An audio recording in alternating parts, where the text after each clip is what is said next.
Fala galera, está definida a final do Mundial de Clubes, teremos o tão aguardado confronto entre Pep Guardiola e Fernando Diniz. Fluminense e Manchester City se enfrentarão na final do Mundial nesta sexta-feira, dia 22 de dezembro, véspera de Natal.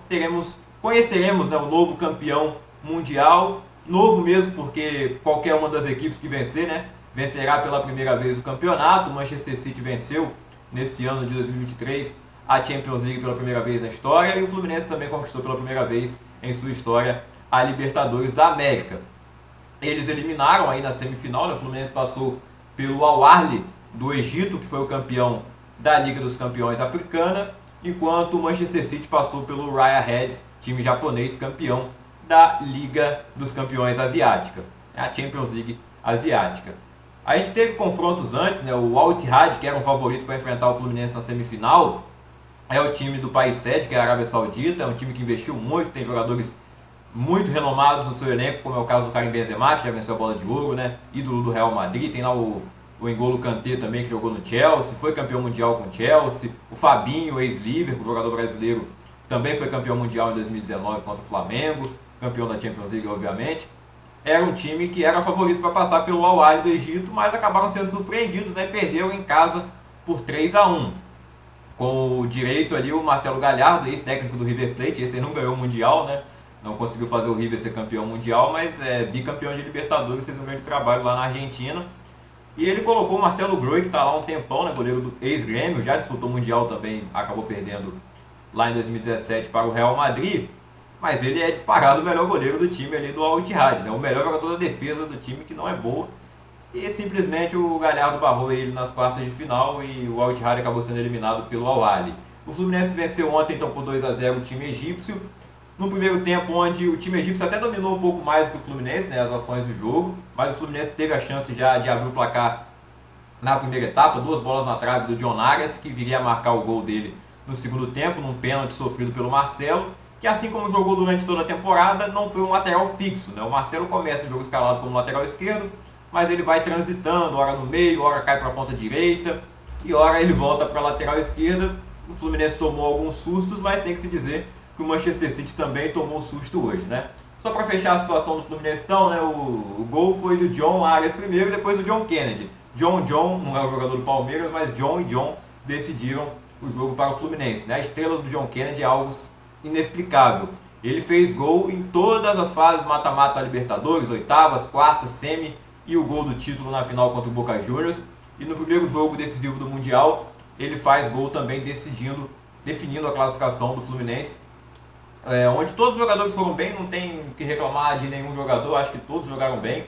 O André foi eleito melhor em campo pela FIFA, mas na minha opinião o Martinelli se destacou um pouco mais. Ele acabou tomando um cartão amarelo e às vezes isso faz o jogador perder o prêmio de craque do jogo.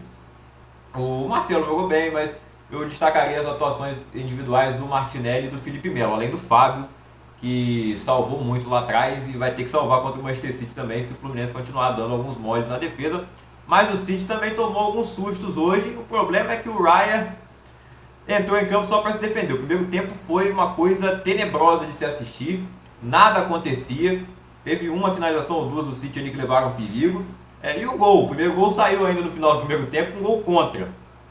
Gol contra do Marius Haibraten, eu acho que é assim que pronuncia o nome do jogador do Raya Reds. Fez um gol contra ali, uma jogada pela direita do Manchester City que não terá 3 jogadores muito importantes nesse Mundial. Não teve na semifinal, era dúvida se eles jogariam ou não a final, mas antes da partida já foi divulgado que eles estão cortados da competição, e são eles: o Haaland, para muitos o melhor jogador do mundo na atualidade, venceu o prêmio de melhor jogador da UEFA, melhor jogador da Europa na última temporada, e está aí na final do FIFA The Best, junto com o Mbappé e com o Messi. Sabe-se lá porque o Messi está lá, sabe-se sim por quê. Mas o Haaland deve ganhar esse prêmio, seria o justo pelo menos, e ele não vai estar na disputa do Mundial nessa final. O torcedor do Fluminense comemora esse desfalque, o De Bruyne já era sabido que ele não estaria, já se sabia que ele não estaria, encheu a memória aqui do celular, então vamos continuar. Estava falando dos desfalques do City, não vai ter o Haaland, o De Bruyne que já estava machucado, então já se esperava que ele não fosse jogar mesmo o Mundial, e o Doku também não vai estar, se machucou aí recentemente, também vai perder a final do Mundial de Clubes. Não teremos a dupla Foden e Doku, então não tem piada aí para o Gustavo Villani fazer. embora não seja ele que vai narrar a final, né, esse Luiz Roberto. Bom, o City atropelou o Raya nas estatísticas, né? 25 chutes contra apenas 2 do Raya. Não tinha como esse time japonês ganhar o jogo, né? A chance era mínima e eles entraram para se defender. Vamos tentar levar para os pênaltis e quem sabe no milagre a gente passa. Agora, né, eles não jogaram para vencer, jogaram para empatar, fizeram o máximo que puderam e não foram tão humilhados, né? 3-0 com o gol sendo contra. Ficou barato? De certa forma ficou, porque o Grealish não parecia estar jogando muito sério, né? O Grealish queria fazer firula, não tocava a bola para ninguém. Aí teve um lance que ele perdeu o time total, que ele devia ter tocado, não tocou. Ele podia chutar, não chutou e recuou a bola para trás, que não dava para fazer nada. Se ele jogar na final assim, eu acho que o Fluminense tem mais chances. Já se comemora aí, né, a situação de não ter o Haaland, o De Bruyne e o Doku, que são excelentes jogadores e muito importantes nesse time, mas o time continuou muito bom, né? Você tem lá o Bernardo Silva, que marcou o terceiro gol hoje, o Kovacic, que é o único jogador campeão mundial presente nessa final, né? Acho que no Fluminense... não, tem o Marcelo, né, claro. O Marcelo ganhou 4 vezes o Mundial de Clubes, né? O Kovacic, inclusive, ganhou junto com ele 2 vezes, além de vencer uma também com o Chelsea, a mais recente ali em 2020... A final foi 2022, né? Mas pelo ano de 2021 contra o Palmeiras. Então tem o Kovacic aí como esse experiente do time do City. Do outro lado tem ninguém mais, ninguém menos que o Marcelo, um dos maiores vencedores da história do futebol, o maior vencedor da história do Real Madrid, né? O jogador que mais conquistou títulos com a camisa merengue. Então será uma final onde o Manchester City obviamente tem um favoritismo, mesmo com esses desfalques, que são sentidos sim, mas o time continua no geral melhor que o Fluminense. Mas hoje, se você pegar os dois ataques, tudo bem, tem ali o Julián Álvares, que até não começou como titular hoje, mas entrou no segundo tempo. Acredito que ele será titular na final, ainda mais, né, com a ausência confirmada do Haaland. Mas você tem o Germancano, você tem o John Kennedy, que pode sair do banco e pode decidir, né? O Germancano, um dos artilheiros da temporada, do ano de 2023, na verdade. E o John Kennedy com essa estrela absurda. Eu não acho possível que o Fluminense vença, né? O pessoal tá dando como, olha, o time reserva do City ganha. Vocês acham mesmo que aquele time que jogou outra vez encheu a memória? Enfim, vamos andar rápido aqui para terminar logo esse vídeo então. Eu acho que não é impossível o Fluminense ganhar, obviamente. Mesmo que tivesse lá com o Haaland, tivesse com o De Bruyne, com todo mundo, futebol é jogado dentro de campo nos 90 minutos e tudo pode acontecer. Como poderia acontecer do Raya conseguir segurar o 0-0 e ganhar nos pênaltis, poderia acontecer. Foi assim que o Boca Juniors chegou na final da Libertadores, não ganhou de ninguém, né? Não ganhou de ninguém e foi campeão. Agora, o que todo mundo está se perguntando é se o Diniz vai mudar o estilo de jogo dele na final. Eu não acredito. Eu duvido que o Fernando Diniz vai fazer o Fluminense jogar igual o Raya jogou hoje. Não vai fazer isso. Não vai jogar igual o time japonês, com todo mundo atrás e deixa a bola com o City. Não é, o Diniz ele não abre mão das convicções dele, né? Vai jogar desesperado, como ele vai... Desesperado não, né? Mas ultramente ofensivo, não. Acho que ele vai respeitar mais o time do City, obviamente. Então eu espero um jogo equilibrado. E pelas bobeadas que a gente viu nos 2 jogos, pode ser que tenha um gol para cada lado aí, sendo entregue, né? Na saída de bola errada. Porque o City também comete esses erros. Inclusive na final da Champions League teve susto assim, né?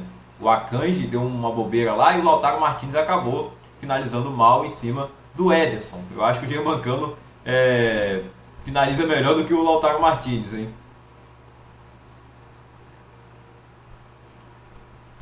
Pelo menos em final. O Lautaro no campeonato italiano voa. Olha, é isso, pessoal. Para não encher a memória de novo, vamos ficando por aqui. Na sexta-feira a gente volta para comentar o resultado da final. Não vou fazer pré-jogo, né? Já dei uma análise básica. O Fluminense não tem desfalque, tá todo mundo à disposição, não tem nenhum jogador lesionado, né? Dos que atuaram a temporada inteira. Fora aqueles que machucaram lá no começo, o Jorge, que ninguém nem lembra que ele tá no elenco do Fluminense ainda, mas ele tá lá, né? Pertence ao Palmeiras e deve voltar pro Santos até na próxima temporada. Tirando isso, não tem ninguém machucado, tá todo mundo à disposição. Vamos ver se o Diniz vai mudar a escalação, eu acredito que não. John Kennedy certamente não entrará, se ele fosse mudar, acredito que ele tiraria talvez o Keno para botar o Alexandre, reforçar mais o meio, mas eu duvido que ele vai fazer alguma mudança. O time titular do Fluminense deve ser o mesmo.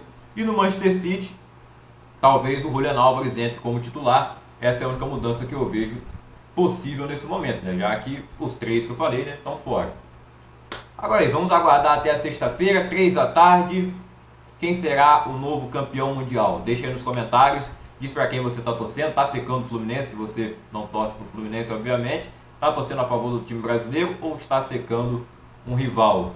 É que às vezes nem é rival de cidade, mas muita gente torce para o brasileiro se dá mal no Mundial de Clubes. Lembrando que o último brasileiro a vencer foi o Corinthians em 2012. Então já são mais de 10 anos, vai fazer 11 anos aí que nenhum sul-americano, né? Não é nem brasileiro, nenhum sul-americano mais ganhou o Mundial desde então. Será a vez o Fluminense? E o pessoal levantou durante a semana muitas coincidências, né? Que foi o Corinthians ter conquistado sua primeira Libertadores naquele ano, o Chelsea ter conquistado a primeira Champions League, se repete agora, né? Com o Fluminense ganhando a primeira Libertadores e o Chelsea e o City a primeira Champions. Os dois, né? O Fluminense e o Corinthians ganharam a final em cima do Boca. O árbitro foi o mesmo, foi o Vilmar Roldan. Tem muita coincidência acontecendo. Agora, o resultado será que vai acontecer também, né? O campeão vai ser o brasileiro? Isso a gente só vai saber na sexta. Então se inscreva no canal, deixa o like e ativa o sininho para não perder o pós-jogo na sexta. Valeu, tamo junto. É nóis.